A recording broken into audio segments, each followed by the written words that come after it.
Hi അസ്സലാം വലൈക്കും നമസ്കാരം. Welcome back to our channel. It's me അസീബൈദ്. ഇത് നമുക്ക് എളുപ്പത്തിൽ ഉണ്ടാക്കുന്ന ഒരു പാലക്ക കറി എങ്ങനെ തയ്യാറാക്കുന്നതെന്ന് കണ്ടു നോക്കാം. ചോറിനും ചപ്പാത്തിയും ഒക്കെ അടിപൊളി കോമ്പിനേഷനാണ്. ടേസ്റ്റ് എന്ന് പറഞ്ഞാൽ അമേസിംഗ് ആണ്. കുട്ടികൾക്കൊക്കെ ഇഷ്ടമാകും. വളരെ പോഷകം അടങ്ങിയതാണ് ഇത്. അതുപോലെ കൊച്ചു കുട്ടികൾക്കൊക്കെ ചോറിൻ്റെ കൂടെ കൊടുത്താൽ ഇഷ്ടമാകും. ഡയറ്റ് ഫോളോ ചെയ്യുന്നവർക്ക് ഇത് കഴിക്കട്ടെ. അപ്പോൾ ഇതെങ്ങനെ തയ്യാറാക്കുന്നത് നമുക്ക് പെട്ടെന്ന് തന്നെ കണ്ടു നോക്കിയാലോ.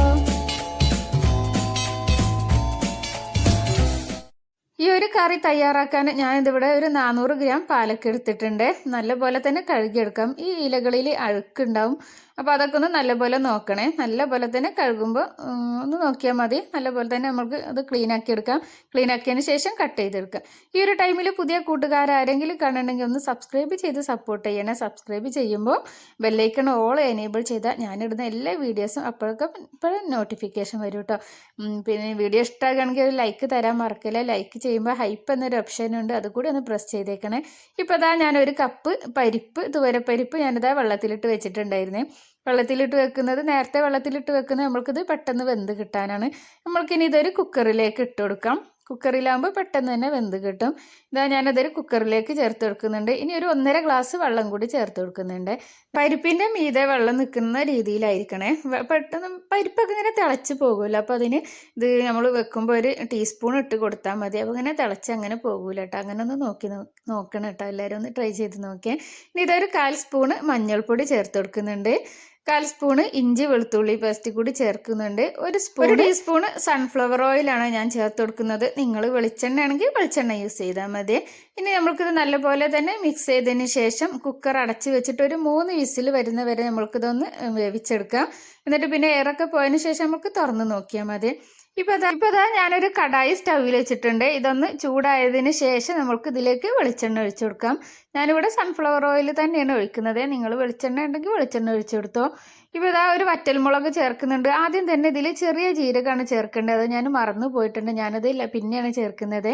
ചെറിയ ജീരകം ചേർത്തിട്ട് വറ്റൽമുളക് ചേർക്കുക. എന്നിട്ട് 8 വെളുത്തുള്ളി ചതച്ചെടുത്തതാണിത് ചേർത്ത് കൊടുക്കുന്നുള്ളത്. അതൊന്ന് നല്ലൊരു ഗോൾഡൻ ബ്രൗൺ കളറായി വരട്ടെ വെളുത്തുള്ളി. ഇനി നമ്മൾക്ക് ഇതിലേക്ക് ഇതാ സവാള, ഞാനിവിടെ ഒരു സവാളൻ്റെ പകുതിയാണ് ചേർത്ത് കൊടുക്കുന്നത്. നിങ്ങളടുത്ത് ചെറിയ ഉള്ളി ഉണ്ടെങ്കിൽ ചെറിയ ഉള്ളി ചേർത്ത് കൊടുത്തു, അപ്പോഴാണ് കൂടുതൽ ടേസ്റ്റ് ഉണ്ടാവുക. 1/4 ടീസ്പൂൺ ഉപ്പും കൂടി ചേർത്ത് കൊടുക്കുന്നുണ്ട്. ഉള്ളിയൊക്കെ പെട്ടെന്നൊന്ന് വഴന്ന് കിട്ടാനാണ്. അപ്പോൾ ഈ ഒരു ടൈമിലാണ് ഞാനിപ്പോൾ ജീരകം ചേർത്ത് കൊടുത്തിട്ടുള്ളത്. അതാണ് ഞാൻ പറഞ്ഞത്, നിങ്ങൾ നേരത്തെ തന്നെ ചേർത്ത് കൊടുക്കണം കേട്ടോ ജീരകം. ഇനി നമ്മൾക്കിത് നല്ല പോലെ തന്നെ ഒന്ന് മിക്സ് ചെയ്ത് കൊടുക്കാം. സവാളൊക്കെ നല്ല പോലെ ഒന്ന് വഴന്ന് വരട്ടെ. ഈ ഒരു കറി ഉണ്ടല്ലോ അടിപൊളിയാണ് കേട്ടോ. ചോറിൻ്റെ കൂടെ മാത്രമല്ല, അപ്പത്തിൻ്റെയും റൊട്ടിൻ്റെയും ചപ്പാത്തിൻ്റെ ഒക്കെ കൂടെ സൂപ്പർ കോമ്പിനേഷനാണ് കേട്ടോ. ടേസ്റ്റ് എന്ന് പറഞ്ഞാൽ അമേസിംഗ് ആണ്. അപ്പോൾ എല്ലാവരും ഇതൊന്ന് ട്രൈ ചെയ്ത് നോക്കണേ. ഇപ്പോൾ ഞാനിതാ സവാള ഒന്ന് അടച്ച് വെക്കുന്നുണ്ട്. അടച്ച് വെച്ചിട്ട് നമ്മൾക്കിതൊന്ന് കുറച്ച് നേരം ഒരു മിനിറ്റ് ഒന്ന് അടച്ച് വെച്ചാൽ പെട്ടെന്ന് തന്നെ വഴന്ന് കിട്ടും. ഹൈ ഫ്ലെയിമിലൊന്നും ഇട്ട് പോവല്ലേ, പെട്ടെന്ന് അടിയൊക്കെ കരിഞ്ഞ് പോകും. ഇപ്പോൾ ഞാൻ ഒരു മിനിറ്റ് ഒന്ന് കഴിഞ്ഞതിന് ശേഷം തുറന്ന് നോക്കിയപ്പോൾ നമ്മളെ സവാളൊക്കെ നല്ല പോലെ തന്നെ വഴന്ന് കിട്ടിയിട്ടുണ്ട്. കണ്ടില്ലേ, മാഷാ അല്ലാ. ഇനി നമ്മൾക്ക് ഇതിലേക്കുള്ള മസാലപ്പൊടികൾ ചേർത്ത് കൊടുക്കാം. 1/4 സ്പൂണ് മഞ്ഞൾപ്പൊടി ചേർത്ത് കൊടുക്കുന്നുണ്ട്. നമ്മൾ പരിപ്പ് വേവിക്കുമ്പോഴും മഞ്ഞൾപ്പൊടി ഇട്ട് കൊടുത്തിട്ടുണ്ടായിരുന്നേ. 1 സ്പൂണ് മുളക് പൊടി, ഞാനിവിടെ കാശ്മീരി മുളക് പൊടിയാണ് എടുത്തിട്ടുള്ളത്. നിങ്ങൾ എരിവുള്ള പൊടിയാണെങ്കിൽ അതിനനുസരിച്ച് എടുത്തോ. 1/2 സ്പൂണൊക്കെ എടുത്താൽ മതി. പിന്നെ 1 സ്പൂണ് മല്ലിപ്പൊടി കൂടി ചേർത്ത് കൊടുത്തിട്ടുണ്ട്. ഇനി ഈ മസാലപ്പൊടിൻ്റെ ഒക്കെ ഒരു പച്ച സ്മെല്ലുണ്ടല്ലോ, അതൊന്ന് മാറുള്ളൂ. നമുക്ക് നല്ലപോലെ തന്നെ ഇതുപോലെ ഒന്ന് മിക്സ് ചെയ്ത് കൊടുക്കാം. ഫ്ലെയിമിലാക്കണേ. മസാലപ്പൊടിയൊക്കെ ഇട്ട് കൊടുക്കുമ്പോൾ അത് നല്ലപോലെ ശ്രദ്ധിക്കണം. ഇനി ഇതാ ഒരു തക്കാളി, ഒരു മീഡിയം വലിപ്പമുള്ള ഒരു തക്കാളിയാണ് ഞാൻ അതിലേക്ക് ചേർത്ത് കൊടുക്കുന്നുണ്ട്. നല്ലപോലെ മിക്സ് ചെയ്തതിന് ശേഷം നമ്മൾക്കിത് ഒരു 2 മിനിറ്റ് ഒന്ന് അടച്ച് വെക്കാം. ഫ്ലെയിമിൽ ഇട്ടിട്ട് തന്നെ വേണം അടച്ച് വെക്കാൻ, കാരണം അടി കരിഞ്ഞ് പോകും. ഇതുപോലെ കടായിലൊക്കെയാണ് വെക്കുന്നുണ്ടെങ്കിൽ പ്രത്യേകം ശ്രദ്ധിക്കണം കേട്ടോ. മൺചട്ടിയിലൊക്കെ വെക്കുകയാണെങ്കിലാണ് ഇതുപോലെയുള്ള ഇലക്കറികളും ഏതൊരു കറി മൺചട്ടിയിൽ വെക്കുമ്പോഴാണല്ലേ കൂടുതൽ ടേസ്റ്റ് ഉണ്ടാകുക. ഇപ്പോൾ ഞാൻ 2 മിനിറ്റ് കഴിഞ്ഞപ്പോൾ ഒന്ന് തുറന്ന് നോക്കിയിട്ട് ഇപ്പോൾ തക്കാളിയൊക്കെ നല്ലപോലെ വെന്തിട്ടുണ്ട്. ഇനി നമ്മൾ നേരത്തെ വേവിച്ച് വെച്ച പരിപ്പുണ്ടല്ലോ, ആ പരിപ്പ് നമ്മൾ ചേർത്ത് കൊടുക്കുക. പരിപ്പ് നല്ലപോലെ ഒന്ന് കുത്തി ഉടച്ച് കൊടുക്കണം. ഈ ഒരു കറിക്ക് നല്ലൊരു തിക്ക് കിട്ടാനാണ്. പരിപ്പ് നല്ല പോലെ തന്നെ വെന്തിട്ടും ഉണ്ടായിരുന്നു കേട്ടോ. മാഷാ അല്ലാ. 3 വിസിലടിച്ചിട്ട് എയറൊക്കെ പോയതിന് ശേഷമാണ് നമ്മൾ എടുത്തിട്ടുള്ളത്. ഇനി ആ ഉള്ളിയും പരിപ്പും മസാലയും എല്ലാം കൂടി നല്ലപോലെ ഒന്ന് മിക്സായി ഒന്ന് വെന്ത് വരട്ടെ. നമുക്കൊന്ന് അടച്ച് വെക്കാം. ഞാനത് 1 മിനിറ്റ് ഒന്ന് അടച്ച് വെച്ചിട്ടുണ്ടെങ്കിൽ ഇപ്പോൾ നല്ലപോലെ തിള വന്നിട്ടുണ്ട്. ഇനി നമുക്ക് ഇതിലേക്ക് നമ്മൾ കട്ട് ചെയ്ത് വെച്ചാൽ ഒരു ചീര ഉണ്ടല്ലോ, അത് നമുക്ക് ചേർത്ത് കൊടുക്കുക. പാലക്ക് അത് ചേർത്ത് കൊടുക്കുക. ഇപ്പോൾ ഇതുപോലെ നല്ലപോലെ തിളച്ചതിന് ശേഷം വേണം നമുക്ക് ചേർത്ത് കൊടുക്കാൻ. ഇതാ ഞാനിപ്പോൾ ഉപ്പൊക്കെ ഒന്ന് ചെക്ക് ചെയ്യുന്നുണ്ട്. ഉപ്പ് നമ്മൾ നേരത്തെ കുറച്ച് മാത്രം ചേർത്തിട്ടുള്ളായിരുന്നു. പിന്നെ എരിവൊക്കെ നോക്കിയപ്പോൾ എരിവൊക്കെ കറക്റ്റായിട്ടുണ്ടായിരുന്നു. ഉപ്പിന് നമ്മൾക്ക് പാലക്കൊക്കെ ചേർത്തതിന് ശേഷം ഒന്ന് കുറച്ച് ചേർത്ത് കൊടുക്കുക. ഉപ്പ് ഇപ്പോൾ കുറവായിരുന്നു, ഞാൻ കുറച്ചുകൂടി ചേർത്തിട്ടുണ്ടായിരുന്നു. ഇതാ നമ്മൾ കട്ട് ചെയ്ത് വെച്ച പാലക്ക ഉണ്ടല്ലോ, അത് അതിലേക്ക് ചേർത്ത് കൊടുക്കുന്നുണ്ട്. ഈ പാലക്ക അരച്ചിട്ട് ഒരു ചിക്കൻ കറി വെക്കലുണ്ട് കേട്ടോ, അടിപൊളിയാണ്. ഞാൻ അടുത്തതിന് അത് ആ ഒരു റെസിപ്പി ഇടുന്നുണ്ട്, സൂപ്പർ ടേസ്റ്റാണ്. അത് അങ്ങനെ ഉണ്ടാക്കിയിട്ടുണ്ടെങ്കിൽ ഇവിടെ ഇക്കാക്കൊക്കെ ഭയങ്കര ഇഷ്ടമാണ്. ഇപ്പോൾ അതായത് ഞാൻ എല്ലാ പാലക്കും ഇതിലേക്ക് ഇട്ടെടുത്തിട്ട് നല്ലപോലെ തന്നെ ഒന്ന് നമുക്ക് മിക്സാക്കി എടുക്കാം. നമ്മൾ തേങ്ങ ഒന്നും ചേർക്കാതെയാണ് ഈ ഒരു കറി തയ്യാറാക്കുന്നത്. സൂപ്പർ ടേസ്റ്റാണ് കേട്ടോ, വളരെ പെട്ടെന്ന് തന്നെ നമ്മൾക്ക് തയ്യാറാക്കാനും കഴിയും. കൂടുതൽ ടൈമൊന്നും വേണ്ട ഇതൊന്ന് റെഡിയാക്കി എടുക്കാൻ.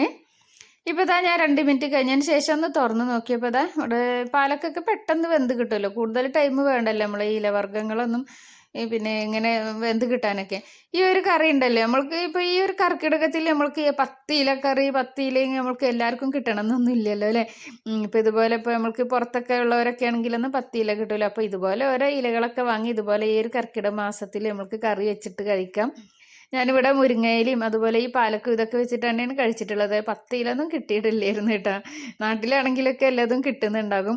ഇപ്പോൾ ഇതാ പരിപ്പും കറിയും ചീരയൊക്കെ നല്ലപോലെ വെന്തതിന് ശേഷം ഞാൻ കുറച്ച് പാലക്ക് നേരത്തെ മാറ്റി വെച്ചിട്ടുണ്ടായിരുന്നേ, അത് ഇതാ ഇതിൻ്റെ മീതെ ഒന്ന് ഇട്ടെടുക്കുന്നുണ്ട്, ഒരു ഭംഗിക്ക് വേണ്ടിയിട്ടാണ് ഇത് ഇങ്ങനെ ചേർക്കണമെന്നൊന്നുമില്ല, കാണാനും നല്ലൊരു ലുക്കൊക്കെ കിട്ടാനാണ് ഇതിങ്ങനെ ചേർത്ത് കൊടുക്കുന്നത്. ഇനി ഇത് നമ്മൾക്ക് ലാസ്റ്റ് ഇതിലേക്ക് ഇതാ ഒരു ലെമണിൻ്റെ പകുതി ജ്യൂസ് നമ്മൾ ഇതിലേക്ക് ഇങ്ങനെ ഒഴിച്ചു കൊടുക്കാം. ഇപ്പോൾ ഞാൻ ലോ ഫ്ലെയിമിലാണ് ഇട്ടിട്ടുള്ളത്. ഇനി നമ്മൾക്ക് ഇത് കൂടി ഒഴിച്ചിട്ട് പിന്നെ നമ്മൾക്കത് ഓഫാക്കി കൊടുക്കാം. ഇപ്പോൾ ഇതാ ഞാൻ ഫ്ലെയിം ഓഫ് ആക്കിയിട്ടുണ്ട്. ഈ ഒരു നാരങ്ങൻ്റെ ആ ഒരു പുളിയും ആ എരിവും എല്ലാം കൂടിയൊക്കെ ഈ കറി കൂടുതൽ ടേസ്റ്റ് ആകുന്നത്. ഇനി നമ്മൾക്ക് ഇതൊരു താളിപ്പ് കൂടി ആവാം.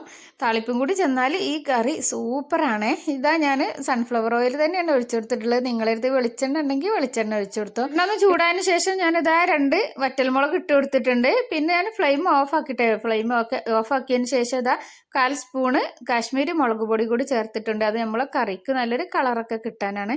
ഇനി ഇതാ നമ്മൾക്ക് ഇത് നമ്മളെ ഈ കറിയിലേക്ക് ഒഴിച്ചു കൊടുക്കാം. ഇപ്പോൾ ഇത് കണ്ടില്ലേ, മാഷാഅല്ലാ അടിപൊളിയാണ്. ഇതെല്ലാവരും ഒന്ന് ട്രൈ ചെയ്ത് നോക്കണം. എന്നിട്ട് നമ്മൾക്ക് ഇതുപോലെ ആക്കിയതിന് ശേഷം പിന്നെ നല്ലപോലെ ഒന്ന് അടച്ച് വെക്കാം. ആ കറിൻ്റെ സ്മെല്ലൊന്നും പുറത്ത് പോവാതെ ഇരിക്കാൻ നമ്മൾക്ക് അടച്ച് വെക്കാം. അടച്ച് വെച്ചിട്ട് ഒരു 2 മിനിറ്റ് കഴിഞ്ഞതിന് ശേഷം നമുക്ക് തുറന്ന് നോക്കിയാൽ മതി. ഇപ്പോൾ ഇതാ ഞാൻ തുറന്ന് നോക്കിയപ്പോൾ നമ്മളെ കറി ഇവിടെ നല്ല അടിപൊളി ആയി വന്നിട്ടുണ്ട്, മാഷാഅല്ലാ. അപ്പോൾ എല്ലാവരും ഇതൊന്ന് ട്രൈ ചെയ്ത് നോക്കണം. എല്ലാവർക്കും ഈ ഒരു പാലക്ക് കറി ഇന്നത്തെ ഒരു റെസിപ്പി ഇഷ്ടമായിട്ടുണ്ടാകുമെന്ന് വിചാരിക്കണേ. നേരത്തെ പറഞ്ഞ പോലെ പുതിയ കൂട്ടുകാരാരെങ്കിലും കണ്ടിട്ടുണ്ടെങ്കിൽ സബ്സ്ക്രൈബ് ചെയ്യുക. ഇൻഷാ അല്ലാ അടുത്ത വീഡിയോ കാണാം. അസ്സലാമു അലൈക്കും, താങ്ക് യു, ബൈ.